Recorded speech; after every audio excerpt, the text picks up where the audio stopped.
दोस्तों, हमने द्वितीय विश्व युद्ध के बारे में तो पढ़ा ही है, जिसमें हमें पढ़ाया गया कि अमेरिका ने जापान के ऊपर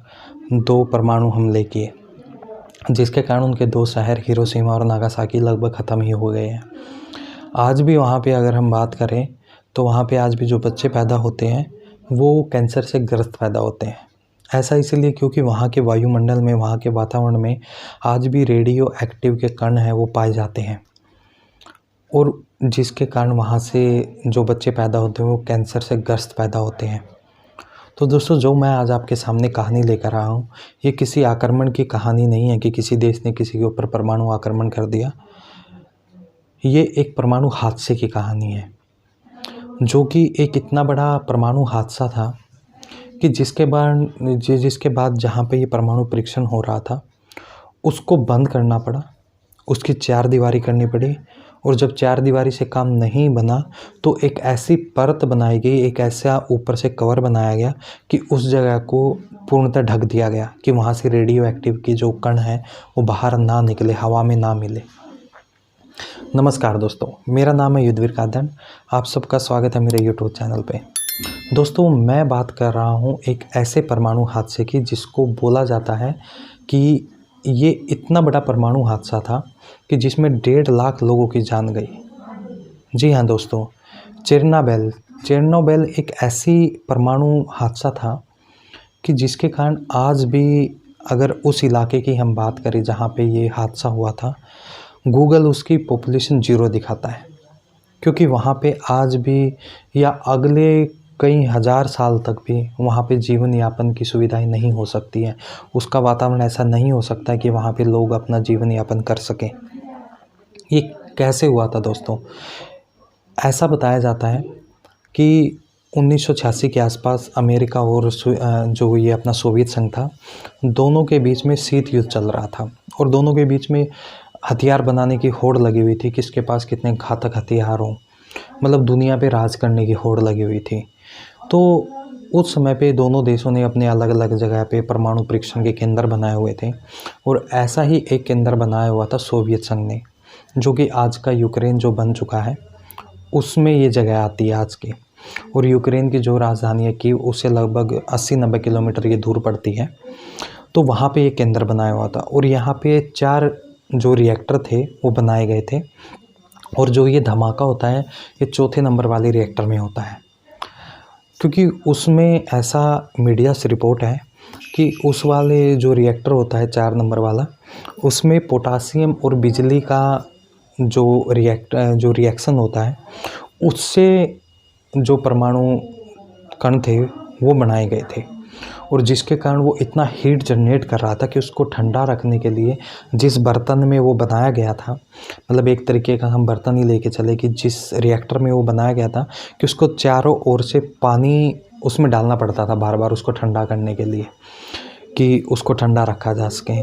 बेसिकली ये जो घटना हुई है ये वैज्ञानिकों की गलती की वजह से बताई जाती है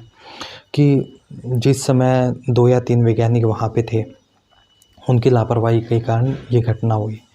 कि जब ये सब क्रियाएं चल रही थी वहाँ पे, तो उस बर्तन में कुछ घंटे के बाद, कुछ मिनटों के बाद, वहाँ पे 30 मिनट 35 मिनट के बाद उसमें पानी बदलना जाता है कि एक पानी निकाला, दूसरा पानी उसमें ठंडा पानी डाला कि उस बर्तन को ज़्यादा गर्म ना होने दे। लेकिन उसमें पानी डालने की देरी की वजह से वो जो बर्तन था वो इतना हीट जनरेट करने लगा कि वहाँ से वो जो रेडियो एक्टिव थे वो बाहर की तरफ ब्लास्ट करके निकल गए। दोस्तों, आपको जानकर हैरानी होगी, जो इस रिएक्टर को ढकने वाली छत होती है वो 1000 टन की थी। उसको फाड़ते हुए बाहर निकलता रेडियो जो एक्टिव कण होते हैं वो बाहर निकलना शुरू कर देते हैं, और इन सब का बाद जब जो वहाँ पे मौजूदा वैज्ञानिक होते हैं उनको पता चलता है, तो वो जो फायर ब्रिगेड्स के जो कर्मी होते हैं उनको बुलाते हैं, और सबसे बड़ी लापरवाही वो भी इस चीज़ में करते हैं कि वो बिना अपने प्रॉपर गेटअप के, बिना प्रॉपर अपनी ड्रेसिंग के एक नॉर्मल कपड़ों में ही आ जाते हैं, और वहाँ से वो बताते हैं कि उनको ऐसा लग रहा था जैसे गोली से कोई उनके शरीर में छेद कर रहा हो, गोली मार रहा हो उनको। तो इतने हैवी उसके कण थे, जो रेडियो एक्टिव कण थे वो इतने हैवी थे, तो उनसे नहीं संभलती है ये सब चीज़ें, तो फिर सरकार को इस चीज़ में इन्वॉल्व किया जाता है और सरकार अपना 2-3 हेलीकॉप्टर भेजती है जिसमें रेत डाल के भेजा जाता है और रेत को ऊपर से डाला जाता है उस छत के ऊपर कि बंद हो जाए। लेकिन वो इतना, उसका दबाव इतना था कि उसको फाड़ के निकल रहे थे वो। और फिर बाद में जो रेत के बोरे होते हैं वो भी हेलीकॉप्टर से लाके उसके छत पे डाले जाते हैं, लेकिन कोई फ़ायदा नहीं होता है। तो धीरे धीरे जो जितने आदमी होते हैं उसमें जो रिएक्टर में काम कर रहे होते हैं 56 आदमी, वो सब उसमें मर जाते हैं इसके संपर्क में आने से। और फिर जो आसपास के 30 किलोमीटर के आसपास 1.5 लाख के आसपास लोग इसमें रहते थे, उनकी भी एक रिपोर्ट्स में बताया जाता है, एक स्वीडन की रिपोर्ट है कि 1.5 लाख आदमी इसके संपर्क में आने से वो भी मर जाते हैं। और फिर जो सरकार को इस चीज़ के बारे में पता चलता है कि ये इतना बड़ा बवंडर हो गया है, तो उसके बाद जो लोग होते हैं आसपास के उनको निकाला जाता है और लगभग 4 लाख लोगों को आसपास की जगहों से बाहर निकाला जाता है।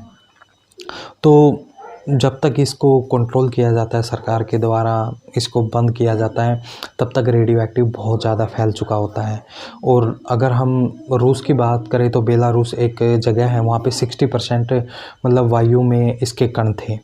कि हाँ, वहाँ के लोग मतलब 60% अगर वो सांस ले रहे थे तो 60% वो रेडियो जो एक्टिव कण थे वो अपने अंदर ले रहे थे, तो जिसके कारण लोगों को कैंसर हुआ, कैंसर के कारण भी बहुत सारे लोग मरे। फिर धीरे धीरे ये यूरोप की तरफ बढ़ती है क्योंकि ये हवा के उसमें फैलता है। फिर ये यूरोप की तरफ बढ़ते हैं और यूरोप के देश स्वीडन में भी रेडियो एक्टिव कण पहुंच जाते हैं। और जब वहाँ की सरकार को इस चीज़ में पता चलता है कि उनके लोग भी बीमार हो रहे हैं, तो वो एक